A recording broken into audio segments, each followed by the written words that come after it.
नमस्कार, बाखबर में आपका स्वागत है। मैं हूं राघवेंद्र सिंह।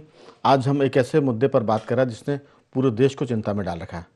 दरअसल मुद्दा हर एक आदमी से जुड़ा हुआ है। वजह यह कि यूजीसी यूनिवर्सिटी ग्रांट कमीशन ने जो नियम बनाए हैं विश्वविद्यालय में प्रताड़ना को लेकर, तंग करने को लेकर, वो एक तरफा से लगते हैं। वो जो एक तरफा है उसी ने पूरे देश को एक तरफ खड़ा कर दिया है यूजीसी के खिलाफ। अब यूजीसी एक तरफ है और पूरे देश में वैसे तो लोग कहते हैं कि सवर्ण समुदाय के खिलाफ है, लेकिन जो इसके विक्टिम के साथ साथ जो इसमें फरियादी होंगे वो भी ऐसा मानते हैं कि नियम ऐसे होने चाहिए जो सबके लिए बराबर के हों। अगर किसी ने झूठी शिकायत की है और झूठी शिकायत करने वाले को आपको सज़ा नहीं देंगे तो ये संविधान की उन भावनाओं के खिलाफ है जो सबको समानता की बात करती है, और ये भी बताती है कि झूठी शिकायत को अगर आप प्रमोट करेंगे तो फिर समाज में असमानता आएगी और उसको लेकर तनाव होगा और वो हिंसा में भी बदल सकता है। इसी पर आज हम विस्तार से बात करेंगे क्योंकि सुप्रीम कोर्ट ने इस पर स्टे कर दिया है और सरकार के साथ यूजीसी को भी कहा है कि वो अगली सुनवाई जब 19 मार्च को होगी तो वो बताए कि उसके नियम अस्पष्ट क्यों हैं, और एक तरह से सरकार को जवाब देना पड़ेगा। यूजीसी को तलब किया है। बहुत सारी बातों की विस्तार से करेंगे। चर्चा में जुड़ेंगे हमारे साथ इसमें 3 मेहमान। मध्य प्रदेश के वरिष्ठ पत्रकारों में शामिल प्रकाश सक्सेना जी हमारे साथ स्टूडियो में मौजूद हैं। भोपाल के तो लॉयर नहीं है लेकिन सुप्रीम कोर्ट के लॉयर प्रिंस गुप्ता जी हमारे साथ स्टूडियो में मौजूद हैं। गुप्ता जी आपका बहुत स्वागत है। और दिल्ली से राजनीतिक विश्लेषक नागेंद्र सिंह परमार जी हमारे साथ हैं। नागेंद्र जी आपका भी बहुत बहुत स्वागत है। चर्चा की शुरुआत नागेंद्र जी आपके साथ करना चाहते हैं।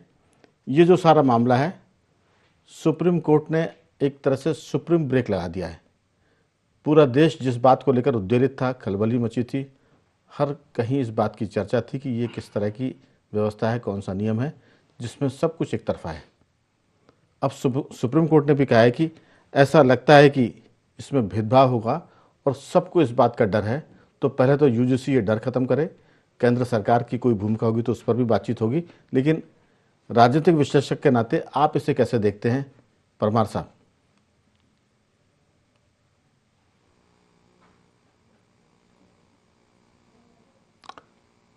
नागेंद्र जी आप मेरी आवाज सुन पा रहे हैं?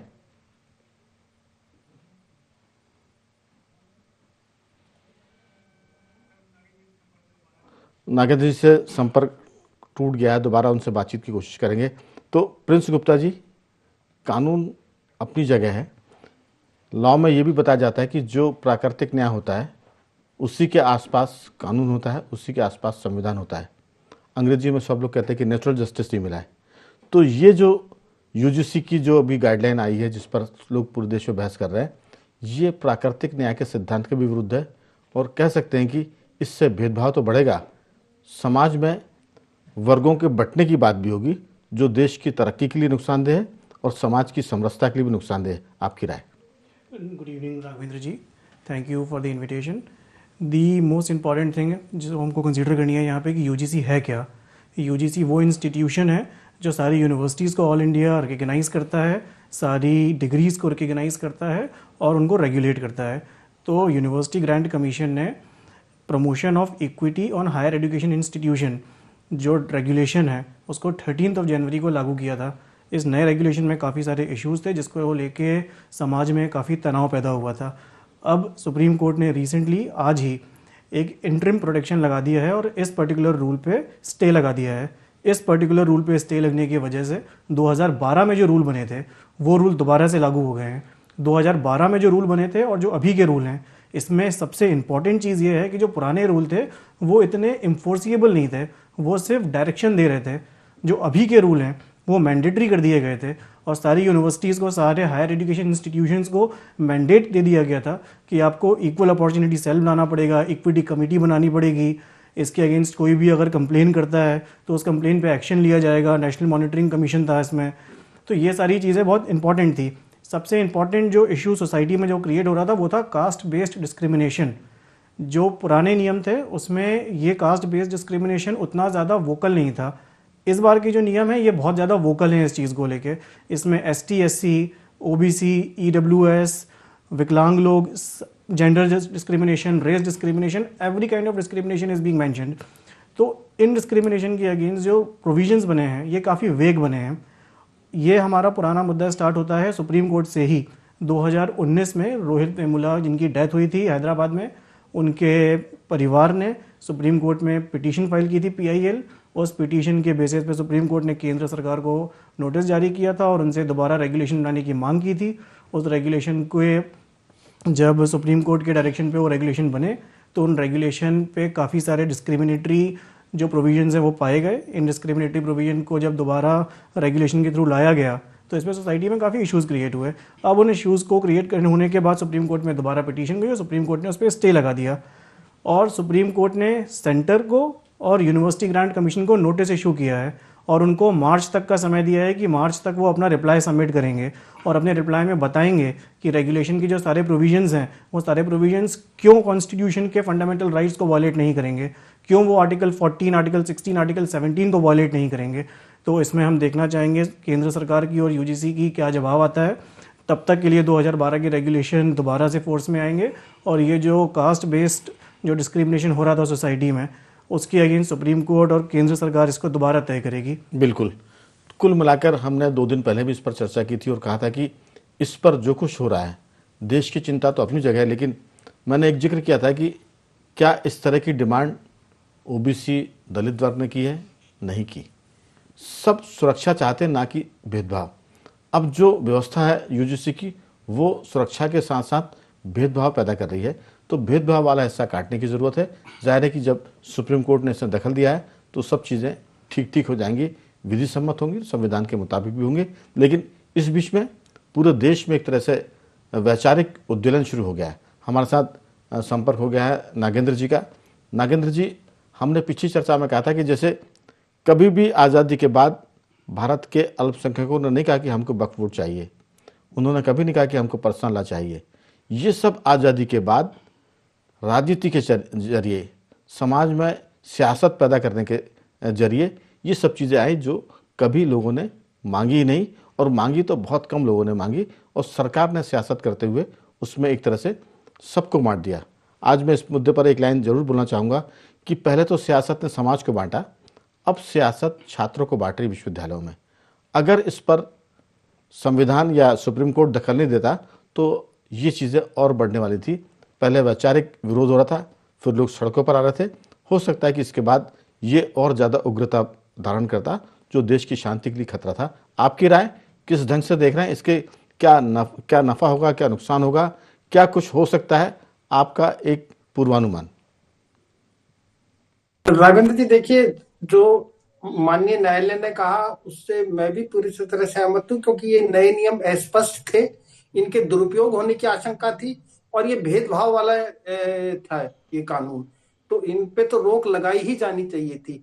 जहां तक सियासत की बात है तो सियासत के लिए आप देखिए कि यूजीसी के नए नियमों के खिलाफ जब सड़कें बोल रही थी तो सियासत और राजनीति ने इस मुद्दे पे कैसी चुप्पी साध ली। क्या तो पक्ष और क्या विपक्ष सभी एक तरीके से चुप हो गए थे। ना तो वो समर्थन के लिए सही तरीके से खुल के बोल रहे थे, ना विरोध के लिए बोल रहे थे। कम से कम वो अपना मत तो स्पष्ट करते इस पे, लेकिन राजनीतिक दल तो इस पर राजनीति जैसा कर रहे थे। पर्दे के पीछे से जो बात आ रही थी, जो दिखाई जा रही थी, इस तरीके का हो रहा था कि ये दलित, महादलित, पिछड़ा, वर्सिज, अगड़ा या स्वर्ण कहिए, उस तरह का संघर्ष करते हुए या उस तरह की चीजें दिखाई जा रही थी। लेकिन मैं मानता हूँ ये ऐसा नहीं था। ये जो संघर्ष था ये उस व्यवस्था के विरुद्ध संघर्ष था जिससे समानता और भेदभाव मुक्त वातावरण की उम्मीद की जाती है। मैं भी ये मानता हूँ कि सामाजिक समरसता, समान अवसर और भेदभाव रहित वातावरण होना चाहिए शिक्षण संस्थानों का, क्योंकि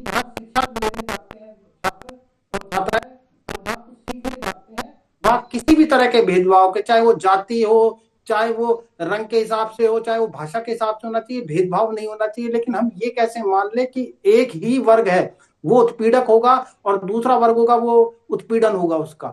शोषक और शोषित के लिए किसी तरीके का इस तरह का जो ये दायरा था, इससे तो ये साबित होता कि स्वर्ण या जिसे हम अगड़ा कहते हैं वो तो हो गए शोषक, और बाकी बनाम जो है चाहे एससी, एसटी और ओबीसी है वो हो गए जिनका शोषित किया जाता है। शोषण तो किसी का भी हो सकता है भाई, वो तो एक अलग अलग बात पे निर्भर करता है ना। इसमें ये देखा जाना चाहिए कि भाई शिकायतें हैं, समिति को सुननी चाहिए, लेकिन वो शोषण किसका हो रहा है, जातिगत टिप्पणी किस पे हो रही है, रंग को लेके, भाषा को लेके टिप्पणी किस पे हो रही है, जिसकी भी हो रही है वो उसकी शिकायत करे। अगड़े के खिलाफ हो रही तो उसके लिए शिकायत की व्यवस्था होनी चाहिए। अगर किसी दलित के लिए, पिछड़े के लिए, ओबीसी के लिए हो रही तो उसे शिकायत करने का मौका देना चाहिए। संस्थान है, शैक्षिक संस्थान, वो राजनीति का स्थल कतई नहीं होना चाहिए। वहां सिर्फ शिक्षा, शिक्षा ज्ञान की बात होनी चाहिए। मेरा दृढ़ता के साथ ऐसा मानना है। और इसमें मैं एक चीज और जोड़ना चाहूंगा। देखिए, हम बात करते हैं विकसित भारत की। विकसित भारत की बात है जहां हम चांद पे, अंतरिक्ष में जाने की बात कर रहे हैं राघवेंद्र जी। ऐसे में हम जाति विहीन समाज की बात कर रहे हैं। लेकिन इस तरह की बातें तो दोबारा हमें जाति और वर्ग में बांटने पर उतारू मैं। इन चीज से हमें सबक लेना चाहिए, हमें सीखना चाहिए कि अब इस देश में वर्तमान में जाति की जो अवधारणाएं है वो टूट रही है। अंतर जातीय विवाहों का चलन बढ़ रहा है। और लोग एक दूसरे के साथ, अब बहुत सैकड़ों साल पहले जाति की व्यवस्था अलग रही होगी, लेकिन अब कहीं लिए जाति के लिए और वर्ग के लिए विशेष स्थान समाज में नहीं बचा है करने के बिल्कुल। लिए। हाँ, एक बात और आती है, मैं जी उसके लिए और कहना चाहूंगा, अपनी जी। अंतिम टिप्पणी ये कहना चाहूंगा। बहुत पिछले कुछ दिनों की चर्चाओं में इस तरह की बात खुल के निकल के सामने आई कि शिक्षण संस्थानों में 90% से ज्यादा जो है, उसमें भर्तियों में जो लोग बैठे हैं उच्च पदों पे, वो सारे के सारे स्वर्ण या अगड़ी जाति के लोग हैं। तो देखिए, उसमें भी ये कहना चाहिए कि क्योंकि कोई भी लोग आता है तो उसकी एक प्रक्रिया होती है। कहीं ना कहीं वो पढ़ाई लिखाई, चयन के लिए इंटरव्यू होते हैं, लिखित परीक्षाएं होती है। तो कोई ऐसी व्यवस्था से तो आया नहीं है कि कोई पैराशूट व्यवस्था के तहत आया हो। ये तो सारा का सारा है, जब उन्होंने टेस्ट पास किए हैं, जब उन्होंने इंटरव्यू पास किए, तो वो योग्यता परिश्रम के दम पे आते हैं, वो अपने सामर्थ्य के दम पे आते हैं। बिल्कुल तो ये सोचना, समाज को बांटना है, वर्गों में बांटना है, जाति में बांटना है। बिल्कुल। दरअसल जो साजिश इसमें देखी जा रही है वो वैसी है जैसे कभी अंग्रेजों ने डिवाइड एंड रूल किया था, मुगलों ने धर्मांतरण किया था हिंसा के जरिए, ताकत के जरिए। अब तो ये बात भी हो रही है परमार साहब कि अगर ऐसा ही है तो फिर क्यों ना सब अलग अलग कर लिया जाए। फिर सवर्णों के अस्पताल हो जाएं, सवर्णों के शिक्षण संस्थान हो जाए, फिर उसमें सवर्ण ही पढ़ाने वाले हों, सवर्ण ही पढ़ने वाले हों, और फिर दलित और ओबीसी के अलग संस्थान हो जाए, वहाँ टीचर भी वही हो, विद्यार्थी भी वही हो, और फिर सब अलग कर लिया जाए। तो ये जो लाइन है ये सबसे ज़्यादा चिंताजनक है कि अगर समाज को जो नियम कायदे हैं वो इस तरह से बांटेंगे तो समाज के कुछ वर्गों में ये भाव आ सकता है कि हमको सरकारी संस्थानों में पढ़ना ही नहीं, फिर तो सवर्ण कॉलेज बने, सवर्ण अस्पताल बने, और उसमें पढ़ाने वाले भी सवर्ण हो, पढ़ने वाले भी सवर्ण हो, और प्रकाश जी जो डॉक्टर निकलेंगे वो भी सवर्ण हो, और फिर जो डॉक्टर सवर्ण निकलेंगे वो भी कहेंगे कि हम सिर्फ इलाज भी सवर्णों का करेंगे। जो दलितों के संस्थान होंगे, गरीबों के होंगे, या जो भी पिछड़े वर्ग के होंगे, फिर वहाँ पढ़ाने वाले भी वही होंगे, और ये कसम खाकर निकले कि हम इलाज भी उन्हीं का करेंगे जिनसे हम पढ़कर आए हैं। तो ये जो इतनी गहरी लाइन थी जिसको मिटाना, धुंधला करना न केवल ज़रूरी है बल्कि भारत के भविष्य के लिए भी बहुत, इस पर मुझे लगता है कि ये जो लाइन अभी खड़ी की थी यूजीसी ने, इस पर बहुत ताकत के साथ प्रहार करने की ज़रूरत है ताकि इस तरह की चीज़ें कभी निकल कर ना आने पाए। आज़ादी के बाद मुझे लगता है कि पहली बार ऐसा हुआ कि सवर्ण लोग ये कह रहे हैं कि हमारे अपने कॉलेज हो, हमारे अपने अस्पताल हो, और हमारे अपने डॉक्टर हो, और मरीज भी उसी बिरादरी के, उसी वर्ग के हो। इस लाइन को आप कितना खतरनाक मानेंगे, आपकी राय? देखिए, आज़ादी से पहले की यदि हम बात करें तो हमारे संविधान निर्माताओं ने कभी कल्पना नहीं की थी कि हम इस दिशा में जाएंगे। उन्होंने एक समरसतापूर्ण देश बनाने की दिशा में काम किया था। जो वकील साहब ने बात करी, फंडामेंटल राइट्स जो हैं, आर्टिकल 14, 15, 17 की जो जिक्र किया है, उसको समानता, समानता का मतलब उसमें ये जो रिजर्वेशन या ये जो उत्थान की जो नीतियां रही हैं, ये कमजोर वर्ग को ऊपर लाने के लिए था, ना कि टकराहट के लिए था। तो एक जाति, आर्थिक, राजनीतिक, सामाजिक समानता बने, ये नियत संविधान निर्माताओं की थी। लेकिन एक संकट ये भी था ना कि जिसके हाथ में सत्ता जा रही है वो उसको किस तरह से इंप्लीमेंट कर रहा है, ये उस पर निर्भर करता है। आप देखिए, ये पहली बार नहीं हो रहा है। हमने 89 में यदि हम देखें, आरक्षण आंदोलन चला था, उससे पहले ओबीसी रिजर्वेशन नहीं पाते थे। लेकिन राजनीति ने क्या किया, जो मंडल आयोग के द्वारा ओबीसी को भी रिजर्व कैटेगरी में रख दिया। अब जो सवर्ण वर्ग है वो अल्पसंख्यक हो गया, यहाँ पे उसको कम कर दिया। ये राजनीतिक फार्मूला था। तो खैर जो भी है, इस तरह से आप महिलाओं की यदि समानता की बात करें तो महिलाओं को बहुत अधिकार दिए, वो विशाखा गाइडलाइन बनी, पर आज भी बहुत से विभागों में वो गाइडलाइन नहीं है। मूल उद्देश्य ये होता है कि जो कमजोर वर्ग है उसको इमीडिएटली पहले रिलीफ दिया, उसे प्रोटेक्शन दिया जाए। इसलिए मैंने कुछ महिला संगठनों के साथ भी काम किया, तो उनकी मांग थी कि महिला डेस्क बने, ताकि वो महिला, उसकी हत्या ना हो, उसके साथ टार्चर ना हो, वो प्रोटेक्ट हो जाए। इसका मतलब ये नहीं था कि वो दूसरों को प्रताड़ित करने लगे। लेकिन हुआ क्या, महिलाओं ने भी झूठे केस, एक इंदौर का ही मामला था जी। एक महिला जज थी, एक किराएदार था, मकान मालिक पे झूठा केस लगा दिया उसने शोषण का, उसने बेचारे ने आत्महत्या कर ली, तो वही महिला जज ने उस महिला को जिसने उसका दुरुपयोग किया था कड़ी सजा दी थी। तो मेरा मतलब है, आप देखें घरेलू हिंसा का उदाहरण, आप देखें जब घरेलू हिंसा बिल लाया गया तो ये थी अपनी साउथ की वो मंत्री रेणुका चौधरी जी, उनसे पत्रकारों ने पूछा तो उनका जो चहकते हुए बयान था कि अभी तक महिलाओं ने भुगतने की भारी पुरुषों की। लेकिन जब अर्जुन सिंह जी की पुत्र वधू ने जब घरेलू हिंसा का केस लगाया तो फिर उनके सुर बदल गए, नहीं नहीं इसका दुरुपयोग हो रहा है। तो दुरुपयोग तब होता है जब घटनाएं दुर्घटनाएं घट जाती हैं। बिल्कुल। हमारे यहाँ फैसला देने, इमीडिएट कानून बनाते संतुष्टि के लिए, जिसमें आप नेचुरल जस्टिस की बात कर रहे हैं, ये कानून बनाते समय ही सोचना चाहिए और पब्लिक को यहां आने की जरूरत ही नहीं। आप एट्रोसिटी एक्ट की बात करें, उसमें भी कड़े कानून थे, पर सुप्रीम कोर्ट ने उसको अमानवीय बनाते हुए उसमें कई विकल्प ऐसे दिए कि उसका दुरुपयोग ना हो पाए। अभी कुछ समय मतलब साल भर हुआ होगा, एक हमारे पत्रकार साथी थे, उन्होंने आरटीआई लगाई, वो सामने जो अधिकारी था वो SC ST वर्ग में से था, उसने उन पर एट्रोसिटी एक्ट लगा दिया। इस बीच क्या सुप्रीम कोर्ट का एक निर्णय आ गया था कि सार्वजनिक रूप से यदि बोले गए शब्द उस पर लगेगा, बंद कमरे में नहीं लगेगा। उसका उनको लाभ मिला और वो बचे उस दुरुपयोग से। अभी सुप्रीम कोर्ट में एक सागर का कोई आरटीआई एक्टिविस्ट था, उसके लिए के पक्ष में सुप्रीम कोर्ट ने उसको प्रोटेक्ट किया कि यदि आप इस तरह से दुरुपयोग करेंगे तो लोग अपने अधिकार को उपयोग ही नहीं कर पाएंगे। बिल्कुल। तो ये सरकार को जब कानून बनते हैं तब ऐसी कमेटी हो कि जो नेचुरल जस्टिस पे पूरा ध्यान। बिल्कुल। कुल मिलाकर जो भी चीज़ें हैं, हम अगर पीछे जाएंगे तो समय बहुत कम पड़ जाएगा। महिलाओं की सुरक्षा के लिए, बेटियों और बहुओं की सुरक्षा के लिए दहेज प्रताड़ना एक्ट बनाया, दलितों का मान सम्मान रहा इसलिए एट्रोसिटी एक्ट बनाया, जिसकी हम बात कर रहे हैं ST ST वाली। लेकिन सवाल है कि बनाते समय तो नज़रिया साफ होता है, लेकिन जब वो इस्तेमाल होता है तो फिर उसमें बहुत सारी खामियां आती है। हम उस पर जाने के बजाय जो चीज़ें निकल कर आ रही हैं, जो रिएक्शन हो रहा है, वो ये हो रहा है वकील साहब गुप्ता जी की अब लोग कह रहे हैं कि अच्छा अब सब अलग ही कर लिया जाए। अब अगर यूनिवर्सिटीज़ में जो कमेटी बनेगी उसमें कोई सवर्ण नहीं होगा तो फिर तो फैसले की उम्मीद कैसे की जाएगी? झूठी शिकायत करने वाले को आप दोषी सजा नहीं देंगे तो फिर ये सब मामला एक तरफा हो रहा है।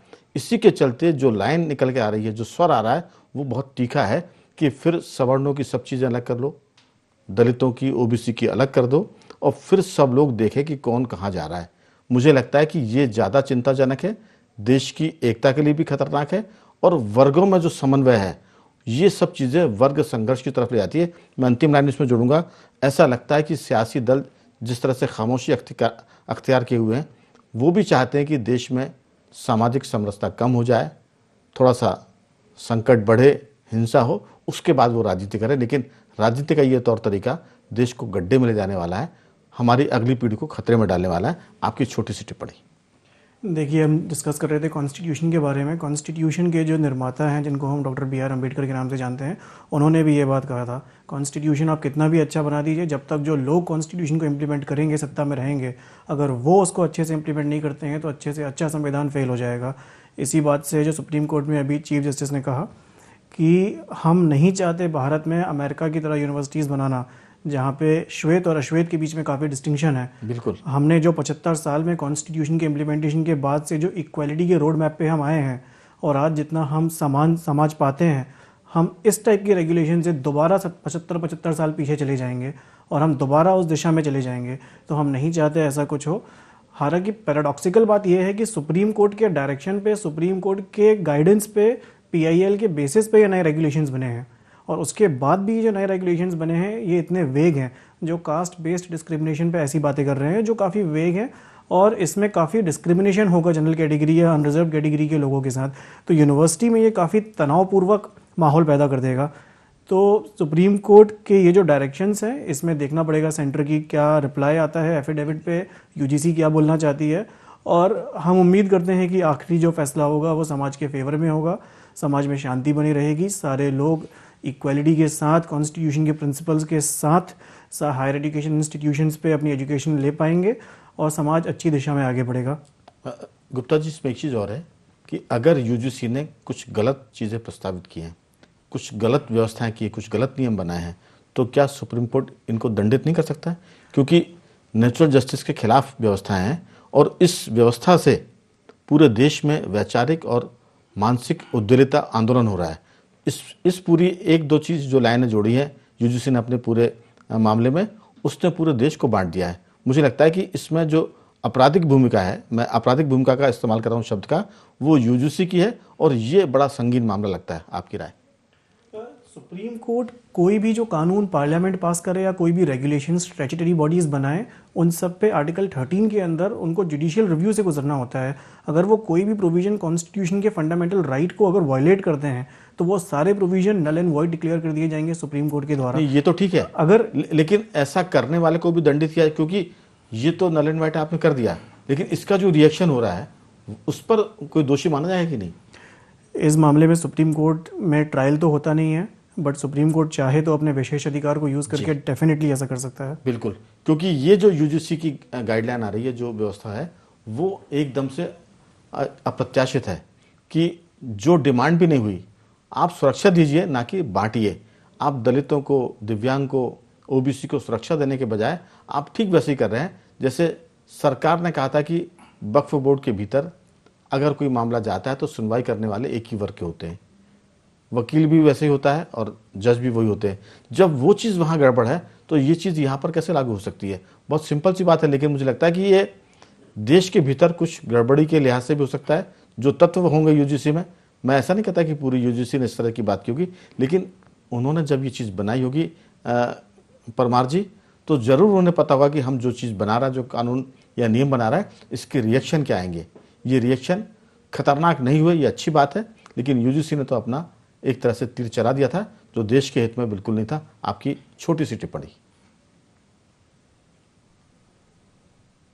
कि मैं मानता हूँ इन्होंने नियम बनाया, ये भारी भूल रही है कि इसमें सीधे तौर पे सामान्य वर्ग को तो शोषक बना दिया गया, अत्याचारी बना दिया गया, और उनका अत्याचार, उन पे अत्याचार होगा ही नहीं, उनसे भेदभाव होगा ही नहीं, उनका शोषण होगा ही नहीं, ये मान बैठे हैं वो पहले से ही। तभी तो इस तरह के नियम को वो लेके आए थे। देखिए, न्याय की सार्थकता कब है? न्याय की सार्थकता तब है कि जब वो सभी के लिए समान और निष्पक्ष हो। जी, भेदभाव किसी के साथ नहीं होना चाहिए, जातिगत टिप्पणियां किसी पे नहीं होनी चाहिए, भाषा को लेकर, अन्य चीजों को लेकर किसी के साथ भी अमानवीय व्यवहार नहीं होना चाहिए, उसका किसी का भी शोषण नहीं होना चाहिए, किसी का भी उत्पीड़न नहीं होना चाहिए। क्या सामान्य वर्ग, क्या ओबीसी, क्या दलित और क्या महादलित, किसी के साथ लेकिन नहीं होना चाहिए। लेकिन शिक्षा संस्थान तो इसी आधार पर परमार जी, आप ये देखिए कि एक बहुत सीधी सी लाइन है कि गलत शिकायत भी पाई जाती है तो उसको दंडित नहीं किया जाएगा। क्या यूजीसी के लोग आंखों पर पट्टी बांधे थे, कान बंद थे, और क्या ऊपर जो मस्तिष्क होता है वो खाली था? ये कौन सी व्यवस्था है? क्योंकि विश्वविद्यालय में कोई गुंडे बदमाश पढ़ने नहीं जा रहा है, विद्यार्थी पढ़ रहे हैं हमारे, जो उच्च शिक्षा प्राप्त कर रहे हैं, वो देश को आगे जाके चलाएंगे, उनके लिए आप ऐसी व्यवस्था कर रहे हैं। इससे उनकी मंशा प्रकट होती है कि उनका जो इंटेंशन है वो पॉजिटिव नहीं था, वो नेगेटिव था। हालांकि हम जजमेंट नहीं कर रहे हैं, लेकिन लगता तो इसी लाइन से यही है। जी, तो सामान्य वर्ग के बच्चे शिकायत दे सकते हैं, और ना उनके खिलाफ की गई झूठी शिकायत है, उस पर झूठी शिकायत देने वालों को दंडित किया जाता है। और हम क्या ये भूल जाए, मैं अपनी आखिरी टिप्पणी कर रहा हूँ, कि हम क्या ये भूल जाए कि जेएनयू जैसे संस्थानों में किस तरह के नारे लगे हैं कुछ समय पहले, किस तरह तिलक तराजू और तलवार के हमने नारे सुने हैं ना जेएनयू में, तिलक तराजू और तलवार, इनको मारो जूते चार। तो सामान्य वर्ग के साथ भी उत्पीड़न कैसे हम कह सकते हैं कि नहीं होता? सामान्य उत्पीड़न किसी के भी साथ नहीं होना चाहिए, और किसी के साथ भी होता है तो उसे शिकायत करने का मौका मिलना चाहिए और उसे न्याय मिलना चाहिए। बिल्कुल। तो कुल मिलाकर प्रकाश जी, पहले तो भारत में सब नागरिक समान हैं। पहले तो नागरिक हैं, उसके बाद वो फिर दलित हैं, फिर वो हिंदू हैं, वो मुसलमान हैं, वो दूसरी चीज़ है। लेकिन हमने तो लगाया जैसे कि देश के भीतर एक देश बना रहे हैं, देश के भीतर एक ऐसी व्यवस्था कर रहे हैं जो ना तो संविधान सम्मत है और ना समाज सम्मत है। तो ये सब मुझे लगता है कि एक कोशिश थी जो कामयाब नहीं होगी, ऐसा लगता है। संकेत अच्छे हैं, लेकिन मैं फिर वही एक लाइन में आपसे टिप्पणी चाहूँगा कि जो यूजीसी ने इस तरह की व्यवस्था की है, उस यूजीसी को भी इस मामले में कहीं ना कहीं प्रताड़ित करने की ज़रूरत है, दंडित करने की ज़रूरत है। भले ही सुप्रीम कोर्ट अपने स्वतः संज्ञान लेकर इस पर कोई अपनी टिप्पणी करे, लेकिन ये ज़रूरी है, क्योंकि यूजीसी कोई छोटी संस्था नहीं है। देश के उच्च संस्थानों को, उच्च शिक्षण संस्थानों को चलाने वाली संस्था है। अगर वहाँ बैठे लोग इस तरह की लाइन जोड़ेंगे तो फिर क्या समझा जाए उनको? क्या उनको वहाँ रहने का हक है या उनको रहना चाहिए? इस पर 2-3 वाक्यों में आपकी टिप्पणी। जी देखिए, यूजीसी की अपन बात कर रहे हैं, पर बहुत से कानून जो है विधानसभा और संसदों से बनते हैं और उनमें भी इस तरह की बातें हो जाती है और वो दोनों के अधिकार क्षेत्र अलग अलग हो जाते हैं। नहीं, हम विधानसभा पर नहीं जा रहे हैं। हाँ, नहीं, यूजीसी पे वो कर सकती सुप्रीम कोर्ट इस तरह की कार्यवाही, लेकिन उससे बेहतर है, अभी कुछ दिन पहले कहीं पढ़ रहा था कि ये जो लॉ अधिकारी होते हैं विभागों में, हर सरकार में एक कमेटी होना चाहिए। कोई भी इस तरह के बिल बनते हैं तो रिव्यू के लिए उनके पास जाना चाहिए कि इसमें कहीं वायलेशन हो रहा है। हम सजा पे जाएंगे तो बहुत सी दिक्कतें आएंगी। तो जब एक्सपर्ट हैं, विभाग बने हुए, लॉ डिपार्टमेंट है, तो कोई एक्ट बनाते हैं, आप कोई नियम बनाते हैं, उसका रिव्यू उनके पास भेजना चाहिए। बिल्कुल, उसको ये छटनी करना चाहिए कि इसमें कहां इन चीजों को लेकिन प्रकाश जी, अगर इंटेंशन बैड है तो वो रिव्यू कमेटी भी इसको पास कर देगी। हमारा कहना यह कि गलती चाहे विधि अधिकारी से हो या संस्थान के निदेशकों से हो, बड़े अधिकारियों से हो, अगर ऐसी चीज निकल कर आ रही है तो उन्हें दंडित करने की जरूरत है, क्योंकि इससे देश का ताना बाना जो है वो थोड़ा सा छिन्न भिन्न या तहस नहस होने की इसमें आशंका होती है। समय की कमी है। मैं, आप कुछ कह रहे हैं एक आध वाक्य में? कह रहा था, अभी मैं कहीं पढ़ रहा था, याद नहीं आ रहा, किसी विधि अधिकारी को लताड़ लगाई है कोर्ट ने इसी बात को लेके कि आप जैसे लोग बैठे इस तरह की चीजें बन कैसे। बिल्कुल, तो कह सकते हैं कि सुप्रीम कोर्ट ने यूजीसी की गाइडलाइन पर सुप्रीम ब्रेक लगाया है। 19 मार्च को इस पर फिर बातचीत होगी। तब तक के लिए हम ये भी आशा करते हैं कि देश में इस मुद्दे पर शांति होगी और किसी तरह का ना तो उद्वेलन होगा, ना सड़कों पर लोग आएंगे।